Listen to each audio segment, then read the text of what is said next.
Спрете да купувате скъпи разсади. Сега ще ви покажа как да размножите растенията си. Това са клонинги. Излизат като колтуци. Аз ги наричам клонинги, защото ги клонирам и стават същото растение като растението майка. Така, сега ще ви покажа как да си направите клонинги. Много лесно и просто. Може и във вода да си ги сложите, но аз ги слагам директно в почвата и също се хващат. Ето няколко примера. Тези растения са от колтуци. Ето. И вървят много добре.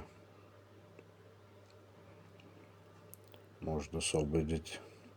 Имат цветове и ще вържат доста плод.